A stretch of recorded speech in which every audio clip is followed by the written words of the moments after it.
All right, so we just covered how to post content. You got those ideas, but how do we make money? All right, so now let's transition to monetizing content. So there's 8 pieces I'm gonna cover here. The give to ask ratio, how to ask, scaling content, how I do it, why it's worth it, 7 lessons I've learned, and my first post. So I'll actually share the first post of content I've ever made in my entire life. So you'll see that at the end. And then benchmarks to kind of measure yourself here. All right, so same as warm outreach, I'm gonna give you those kind of stats that you can work off of. All right, so let's rock and roll. So the give ask ratio. So Gary Vaynerchuk, kind of popularized the whole concept of like jab, jab, jab, right hook. So give, ask, okay? And it works exceptionally well. And here's why it works, reciprocity. So if you give to people and you keep giving, eventually people feel indebted to you in some way and they want to give back to you. All right, and so what happens is people call it different names, goodwill, positive intent, whatever, customer surplus, but people are like, man, I really want to buy something. Hey, what do you have for sale? Hey, I want to support, right? When you start getting those messages, it means you're doing it right, all right? And if people start reaching out to you saying, hey, can you push my product? It means you're building a brand. All right, so if no one ever asks you to push their thing, it's because you don't have goodwill, and they can see that. So that's a little signal that you're doing the right thing. All right, so think about it like a bank account. You deposit, and you withdraw. That's in simple terms, and I'm gonna give you way more numbers behind this in a second. So believe it or not, the give to ask ratio, said differently, has actually been super studied by the biggest media companies in the world for a very long time. And so, because think about it from their perspective. Their goal is to make as much money as humanly possible in advertising without losing their audience, right? And so television has a certain amount of commercials. Like, why don't they run exclusively commercials? Well, because if they did, no one would watch. And then they would, in the short term, maximize their advertising, but in the long term, they'd kill their asset, which is the attention, right? On the flip side, why don't they do zero advertising? Well, they wouldn't be able to pay for their bills either. And so there is a sweet spot to how can we maximally monetize the attention while also maintaining the attention. And I'm gonna delineate that because there's also a way to keep the attention and grow it, okay? So in the stable or mature platforms like television and even Facebook now, here's the crazy thing, Facebook's 20 years old now. I wanna feel old, all right? Both of those are mature platforms. So that means the stage of the life cycle that they are in is that they are cash cow businesses. They just continue to print money and they're not really trying to like take over market share. They have a huge percentage of the market and now they're just printing money. They're profiting, right? They're reaping right now. They're not sowing. Okay? And they have studied this, and I found this incredibly interesting, I think you will too, which is on television, per 60 minutes of content, they run a 3.6 to 1 ratio of content to ads, okay? So it means they have 47 minutes of content to 13 minutes of commercials or advertisements, all right? Kind of wild. When you think of it, 13 minutes per 60, like it's pretty decent, but people are willing to watch commercials as long as they know, because, and what do? They give you a cliffhanger and then a commercial to hook you to keep watching until the commercials are over, right? Now, on Facebook, because the platform is different, it works differently, but the concept is the same. So on there, for every 5 posts, 4 of them are content, and then 1 of them is an ad. And so by doing that, they have a 4 to 1. So between 3.6 to 4, I think right in that range, and that might be because they can't divide out the minutes the way television can. To do 3.6, you can't do 3.6 posts, right? So they probably just round up to 4, and they might be growing faster than television is. Who knows? Maybe a little bit more than television does. All right, but here's a really key point I want to underline. These are not super fast growing platforms. These are platforms that are maximally monetizing the audience they already have. And so if you decide, you know what, I'm done growing, I just want to maximally monetize, then this is the ratio you follow. Between 3 and 4 to 1 in terms of the ratio. But I don't know about you, but I would rather monetize and grow. So that's what I'm going to show you. So if you want to look at what to do to grow your audience, look at what the platforms do when they're in fast growth. So TikTok recently came on the scene, recently-ish, right? Came on the scene, and what did they do compared to Facebook? They have far fewer ads or 0 ads for years. So what are they doing? They're giving, comma, giving, comma, giving. And by doing that, they create so much positivity, so much goodwill, so much value that people share it more, and then more people attracts more people to the platform, share, attract, and then it compounds. And then the thing goes huge. And so maximally monetizing doesn't mean maximally growing. And so it depends on what life cycle you're in. For me, I just want to keep growing. And so my ratio of asking the audience for something is significantly less than what these other older platforms do, okay? And so here's how I like to describe it. Give until they ask. So it's not give, ask, jab, right hook. And again, context. We're talking like that is, and again, you can't fit that into like a saying. If you said give, like it'd be very hard. All right, but I want to break this down just tactically for you, is that you want to just keep giving until people say, hey, you're great, can I pay you for something? And then you say, yes, I do accept money. And then you know that you've built goodwill, all right? And so here's how I do it.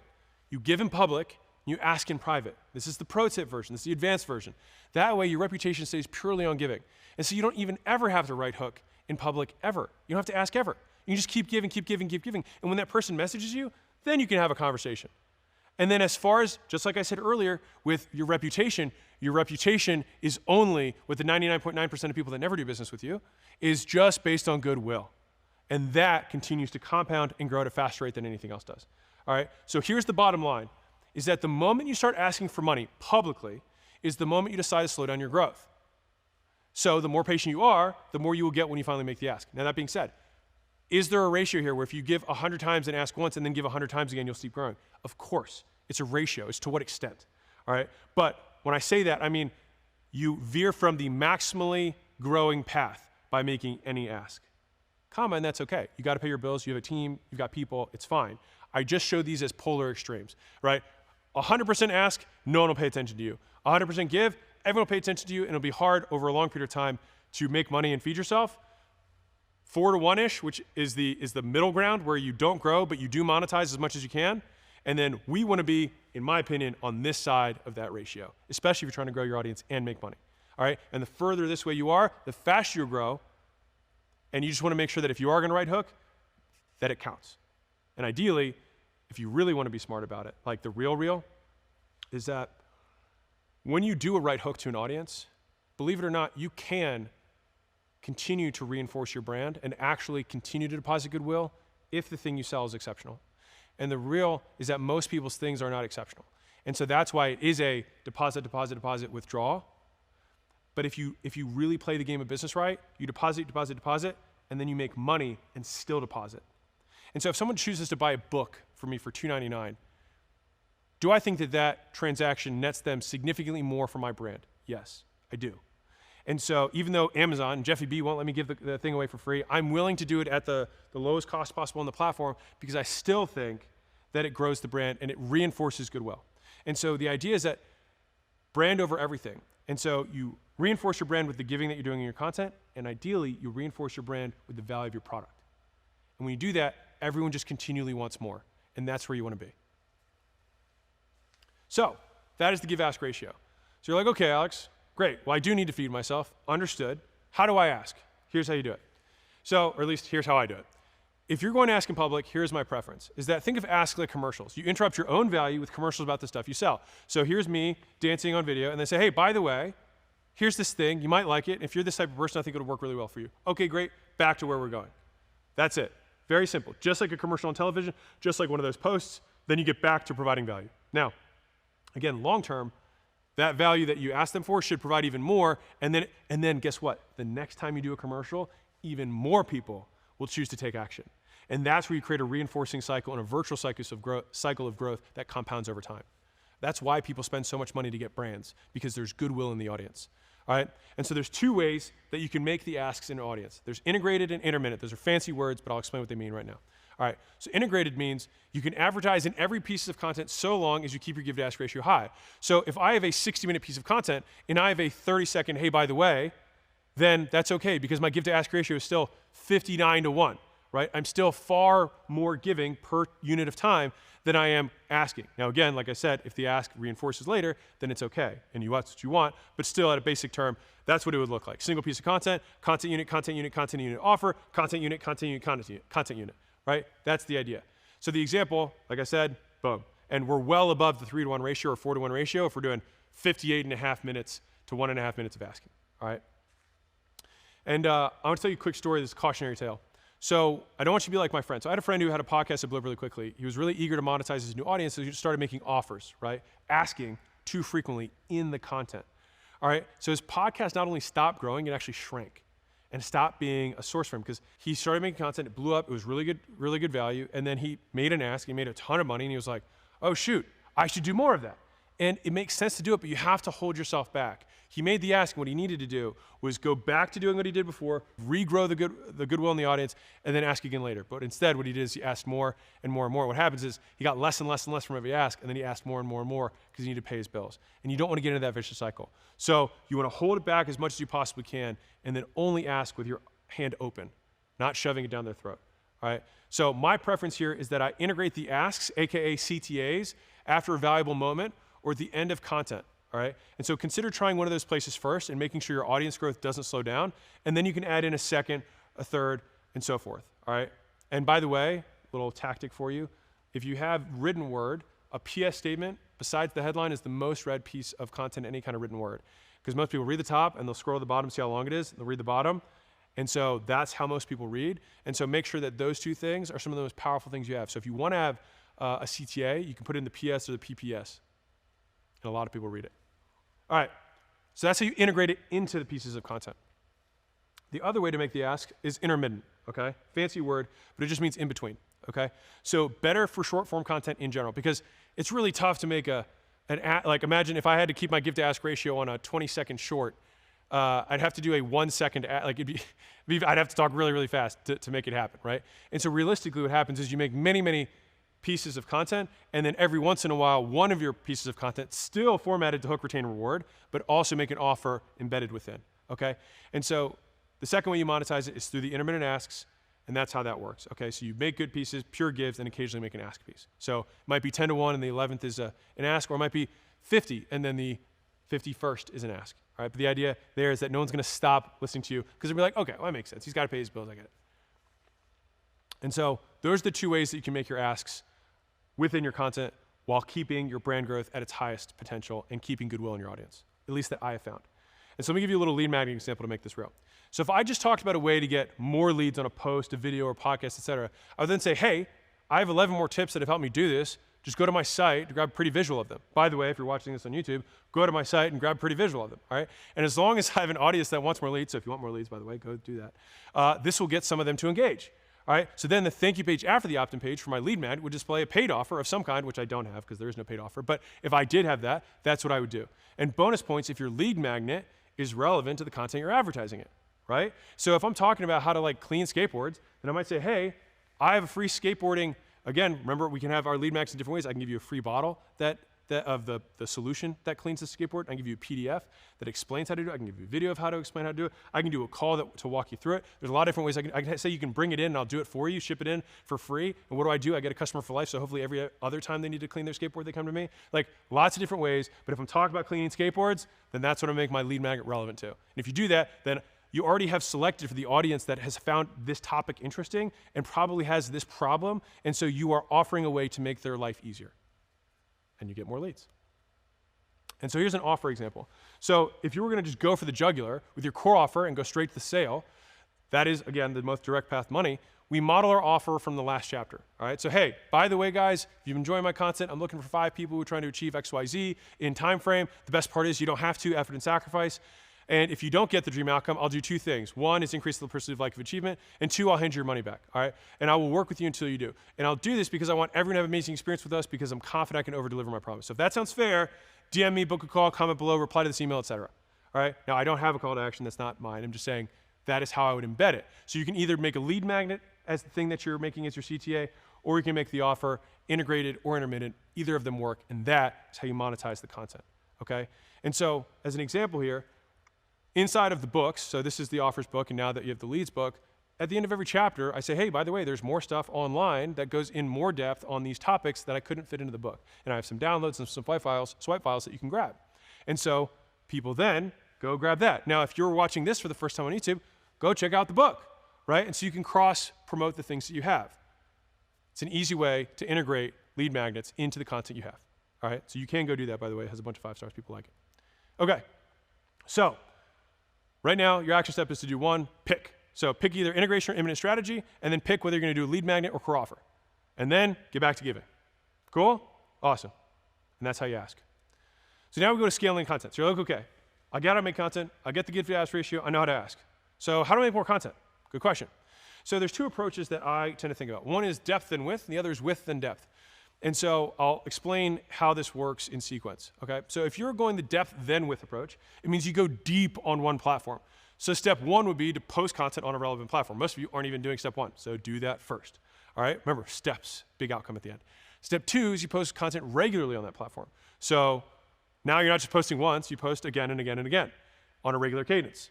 Step three is you maximize the quality and quantity of the content on that platform, all right? Short form, you can usually you can get up to 10 times a day sometimes on like Twitter, on TikTok. And again, I don't want to date myself with this. This will probably apply to most short form platforms in the future too. All right. Long form, you might have to go up maybe once a week, once every 5 days, every few days before you realize that your audience can't handle or consume as much. All right. And so there is a sweet spot there that's usually significantly less than shorts. Now, once you've maximized the quality and quantity of the content, you then, step 4, add another platform. So you basically go as deep as you possibly can, maximize one platform, and then you go to the next platform. And you repeat steps 1 through 4 until all the relevant platforms are maximized. All right, so the pros on this is that you maximize your return on effort. So if you have fewer resources, sometimes this is an easier way to do it because audiences compound faster the bigger you get. And so if you're good at one platform, then you doing more effort on that platform will usually get you more reward than also starting new on another one from a resources perspective. Like you don't have the resources to do that. All right, the cons, and this is a con, is that you have less low-hanging fruit. So you have less there's no omnipresence. If they can only find you on Instagram, they can only find you on your blog, they can only find you on YouTube or whatever, all right? And you become dependent on a single channel. Now, if you post racy stuff, that can be tough because you can get shut down or your reach can get constrained, et cetera. And that can be tough for a business if you rely on that lead flow. And so there are pros and cons for both. But if you are resource constrained, it's likely that depth and width will be the best first shot for you. Especially if you've never made content before. Don't try and master multiple platforms without even mastering one. The other way of doing this is the width and then depth approach, all right? So step 1 here is you post on a relevant platform. Step 2 is you post regularly on that platform. Step 3, and this is where it differs from the first one, is that rather than maximizing that platform, you say, great, now I'm just gonna go to another platform, all right? And you wanna make the next platform the closest one to the current one. So for example, I showed you earlier an example of TikTok, a Reel, and it was 3 short video platforms. That one short video, it takes not a ton of extra effort to format it to each of those platforms. And so if you have a style of content that multiple platforms use, then all you need to do is that LinkedIn, Facebook for divider and just format it so it looks like other content that performs on that platform. And that's it. And so that can get you some low-hanging fruit faster if you know how to make short video or short text, right? And then that generalizes across platforms, right? And then at that point, step 4, you continue until you're relevant to all platforms. And then in step 5, you maximize all of them at once. All right? And so the pros are that you get a broader audience faster, all right? And you can repurpose it with little effort. The cons is that it takes more skill, more attention, more time, and more labor to be effective. And often, there's lots of bad content everywhere in the beginning. You gotta learn. There's no better way. It really just depends on you and your skill set today. So if you are starting out, I probably recommend doing the depth and width. If you are kind of like a little bit more experienced in terms of creating content, et cetera, then width and depth might be a better overall call for you, okay? So, scaling content. Now, how do I do it? So, I'm not a full-time content creator. I run businesses, but content creation is part of my responsibility. And so this is my simple process for recording. So 1 is that I find topics using the 5 ways that I went over in the hook section, all right, from the last long video. 2 is that I sit down twice every month and I record 30 or so short clips based on step 1. So I look at my calendar, I look at my tweets, and I say, okay, these are the interesting things, and I'll make videos on that. And on the same day, I record 2 to 4 longer videos unpacking tweets that had more stories or relevant examples, and this creates my longer form content, okay? So if that sounds really simple, it's because it is, and you just have to start, and then you can add volume over time. I have now been doing that for 2 years, and that has grown an audience of 5 or 6 million people at the time of this video, just from just that. So twice a month. So I think that most people dramatically overestimate the time it takes to make, and they dramatically underestimate what they should be talking about and making sure that the stuff's actually good. Because if you have good stuff, you can even have a very small quantity and it will spread very, very far. Like instead of thinking, how will this content perform? Just think, how do I make this good enough that they would want to share it with somebody?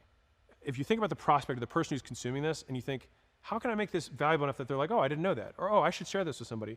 That is what the platform will reward you for. Because think about it this way. If I own a platform, what do I want? I want to bring more people to my platform. So what would I do? I would incentivize content that people send to other people off the platform to bring people onto my platform. And so I would bet that across almost every platform, stuff that is shared is the stuff that goes most viral. And so think about it from that perspective, and you'll often make better stuff than you did if you just say, I want to make good content. I want to talk about what I want to talk about, which is good for the long term, but ideally you want to crisscross with stuff I like talking about and stuff my audience wants to hear about. So that's how I do it. Not how you have to do it, just how I do it, because I get asked all the time.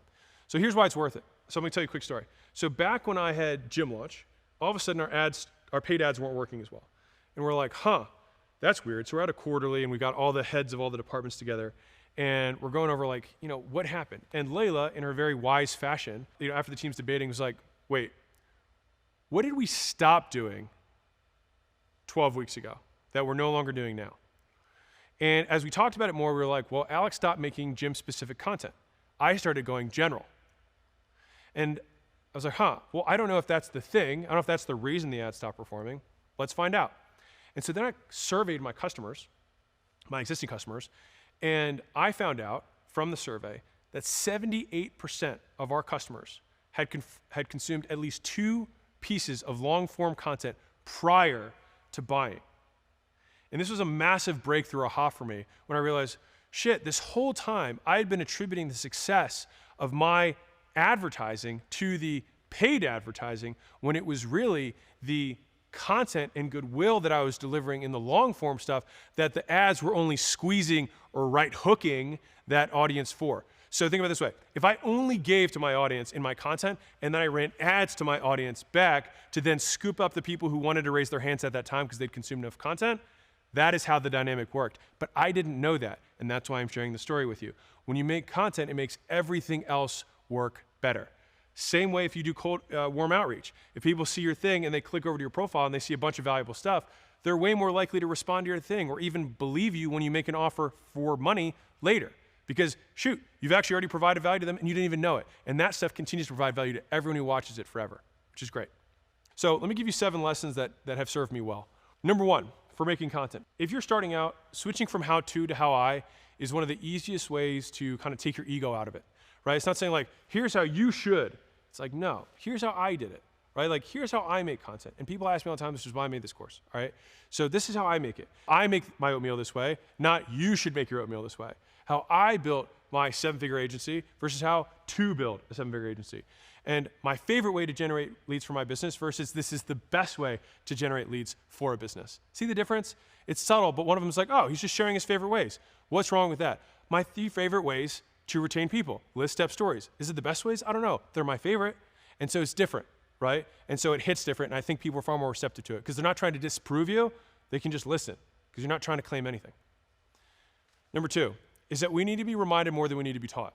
And so your audience doesn't listen to 100% of your stuff 100% of the time, right? 1 in 6 people in my audience, because I did a survey, didn't know I had a book, despite posting about it literally daily for 2 years. 1 out of 6 were like, oh, I didn't know you had a book. I was like, my God, where have you been? You know what I mean? And so there's the story of Ford, Henry Ford, or one of the Fords in the family. And he was walking through his headquarters. And he walked past the marketing department every day. And he kept seeing this ad, right, that they were working on and all this stuff. And he kept seeing this finished product. And 3 months in, he was like, hey, John, he's like, when are we going to switch the ads up? He's like, I'm tired of seeing this ad. And he's like, Henry, we haven't even launched it yet. And so the moral of the story is that like we usually get sick of our content way before our audience even knows your name. All right, and so you have to repeat yourself significantly more, way more, for years than you ever think. Like, well, I made 1 post about it. They know. 1% of your audience knows, right? And so don't be afraid of repeating yourself. People need to be reminded more than need to be taught. I mean, shoot, a lot of the people you probably listen, myself too, sometimes listen to the same people because they have the same message because I want to be reminded to be kinder, be more patient, be harder working, whatever it is, whatever that trait is. And so if I were that content creator who talks about patience, then I might talk about patience all the time. Why? Because today I need to consume that just like I did yesterday because I want to be reminded. And so you might be bored of it, but your audience might still want it. Number 3, puddles, ponds, lakes, and oceans. So in the beginning, in my opinion, narrowing the scope of your content will help you win against a smaller market. All right, so in my opinion, in the beginning, I'd rather compete in a small pond with little guppies that I got to fight against until I'm the biggest guppy, and then I can jump over into a lake, and then fight against the lake fish, and then jump over into the ocean and fight against the ocean fish. If you're a guppy and you go into the ocean, you're screwed, right? And so if you have a small local business, you probably shouldn't make general business content. It's not that you shouldn't, it's just that the likelihood that you succeed is really low. Why? Because there's massive business tycoons that make content, and if I'm gonna pick between two, even if it's the same content, I'm gonna listen to the guy who has more credibility. And so you wanna be credible about whatever it is. And so what you do is you draw a smaller and smaller circle about what you're credible about and that you can't be questioned on. All right, so here's an example. So if you're plumbing, like you're a plumber in a certain town, and if you do that, you can become king of that plumbing puddle in that tiny little town. And over time, you can expand your plumbing puddle to the general local business pond, and then the lake of brick and mortar chains and so forth, and then eventually the ocean of general business. All right, and so the idea is that you take small steps outwards as you gain more and more credibility. All right, because I think I want to say it's probably the number one mistake that I see, at least I perceive it as a mistake, is that, you see the 20-year-old life coach. They don't have a lot of credibility because they haven't lived that much life, right? It's tough, even if their stuff's amazing. It's just not the credibility. But if they talk about the struggles that they have experienced and gone through and only talk about their story and talk about people they have helped, not what you should do in general for everyone, but talk about what they have done for the few people they have done it for, no one can question that. Here's Sarah, I talked to Sarah, and Sarah overcame her anxiety issue, and here's how we tackled it. No one can question that. No one's gonna attack you for that. But if they find value in it, then they might follow you. And what happens is, over time, if you do that enough, you might grow big enough that then you can start taking a sidestep and go a little bit broader. It's like, across all the people that I've worked with, this is what I found. Again, I'm just going a little bit broader, but again, no one can question me because I'm talking about what I've done, not about what someone should do. And that, in my opinion, is how you expand from puddles to ponds to lakes to oceans. Number 4 is that content creates tools for salespeople. So this is really tactical for the business owners, okay? Is that some content will perform better and get more people interested in buying your stuff. It's just natural. Some stuff just is a little bit closer to what you sell, right? And that content is gold because it's money for your sales team. So if you post a piece of content, all of a sudden you get a bunch of inquiries, I'm not saying post more of that content because it's probably a little bit closer to a right hook, and that's okay. You might have accidentally done it. It's fine. Get back to providing value. But you can scoop out that content, and there's 2 different things you can do with it. One is you can run that as an ad, paid ad. We'll get to paid ads later. You can run that, and that's usually like some of the best types of content, stuff that wasn't intended to be an ad, but then becomes one. And those murder because the platform already shows that they like it. The second is that you can create a list of greatest hits. All right, and this is what I did with our sales team, is that over time, you make enough content, you'll start having more of these, right? And usually they'll hit some specific concern of a prospect. This is gonna take too long. This might be too complicated. Does it work in my area? Whatever your thing is, right? And so what happens is, if you create that list of basically objections that people usually struggle with, and then the content that you've created that matches or overcomes those objections, you can then have the sales team have their greatest hits of tools they can use to crack through that excuse. And so if someone's struggling with it, then they can send them 1 or 2 pieces of content that are guised as content, but really are sales tools. And so it also gets them to consume more of your content between calls, and they're more likely to close, all right? And so if you label the hit with the problem it solves and the benefit provides the prospect, you can match the prospect with the thing that's right for them. So like the perfect bullet for the prospect to overcome it. All right. Number 5 is that free content retains paying customers. This one's actually a really interesting one that I've found over time, is that how a customer gets value from you matters less than where they got it from, okay? So let me explain what that means. So imagine a person pays for your thing and then consumes your free content. So they're a paying customer and they consume your free stuff. If your free content is valuable, they will like you more and stay loyal to your business as a paying customer longer. Because they don't separate where they got value from. They just know they got value from you and that the value they got was in excess of what they paid. And so in a very real way, more amazing free content retains the people who choose to pay. Because people are typically afraid, or business owners are typically afraid of giving away too much free stuff. But the thing is that you're not disenfranchising the people who are paying you. You're just further reinforcing that you are the right choice. Number 6. People don't have shorter attention spans, they have higher standards. I'm just repeating this because I think it's a main point, all right? There is no such thing as too long, only too boring. So streaming platforms have proven that people will spend hours binging long-form content if they like it. So make good stuff people like and reap the rewards rather than whining about people's shorter attention spans. I just want to reinforce this point because it's a big lesson for me and it just gets out of the excuse of all the algorithm obsession.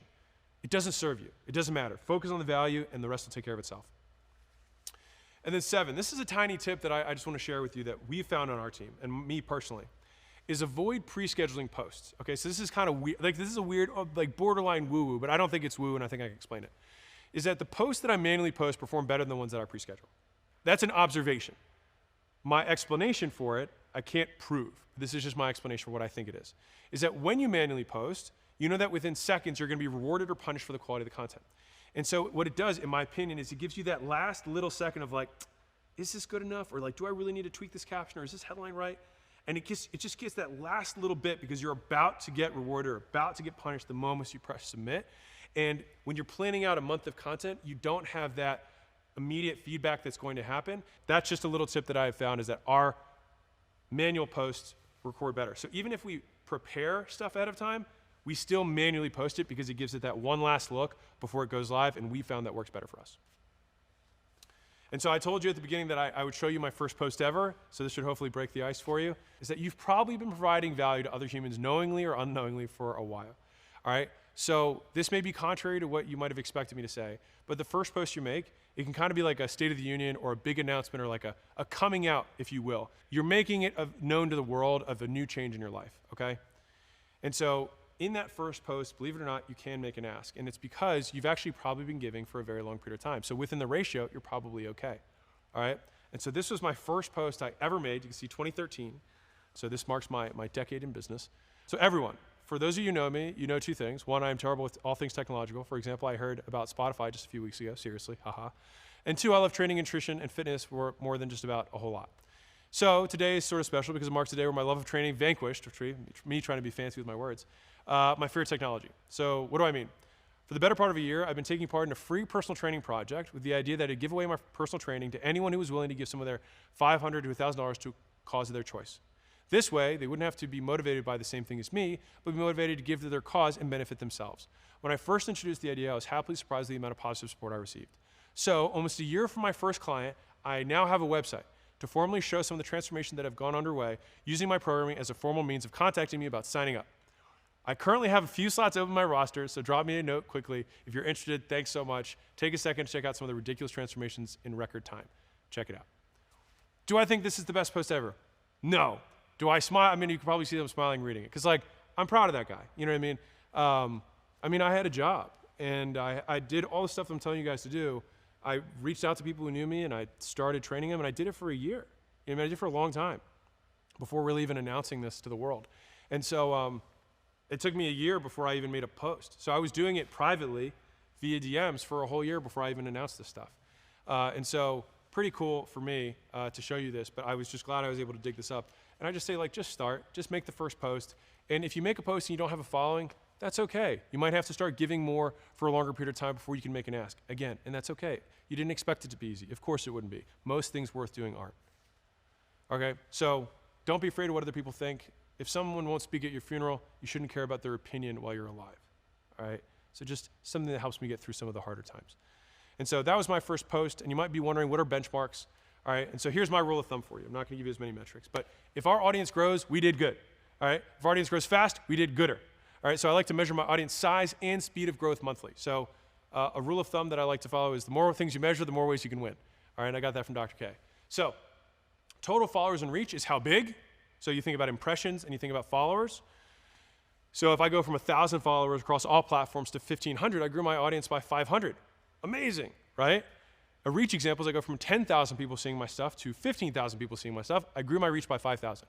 Amazing, right? Different way is the rate, so the speed of getting followers and reach, so how fast, all right? So example, if I gained those 500 followers in a month, that would make it a 50% growth month. So 500 new over 1,000 starting is 50% growth. Awesome. Example, if I reached those 5,000 extra people in a month, that would be making a 50% growth month from an impression standpoint. This takes maybe 60 minutes once a month to test this out. And if getting that data is enough to keep you going, because I can tell you in the early days on YouTube, because I didn't have a following, I started with 0. Like, fun side note, everyone starts at 0. Like everyone, every single account you see on every social media platform started at 0. Every one of them. And so if you were starting at 0, that's fine, all right? Like, it's okay, it's normal. And the cool thing is when you start at 0, your actual growth percentages are usually like insane. And so if you go from like 10 people viewing a video to 50 people, like, you should be stoked. And I'll just give you a little wrinkle for me personally. In the earlier days when I was getting 10 view videos and things like that, I used to think to myself, well, I used to pitch weight loss one-on-one. So if I got 10 people that got to see my thing, like that's a big win for me. And so if you think about it as a room of people that you're in and you're talking to them, it's still a super efficient way to reach lots of people, even if it doesn't feel big. And the only reason it doesn't feel big is because you're comparing yourself to somebody who's been doing it 10 times longer than you or 100 times longer than you. So if you can remove that comparison in terms of how you're doing and simply compare it to what you were doing as the alternative, which is probably in person or probably zero, or what you did yesterday, what you did last month, you'll have a lot more forward momentum, in my opinion, or at least that's what's worked for me, okay? So compare your growth between months and ignore everyone else. Now, remember, we can only control inputs. Measuring outputs is only useful if we're consistent with inputs. So pick the posting cadence you want to stick with on a particular platform. Then pick your ask cadence on that platform. That's how you're going to direct people to become engaged leads. And then start and do not stop. It's amazing what you can accomplish if you don't stop once you start. So those are the benchmarks, and that is how you monetize content.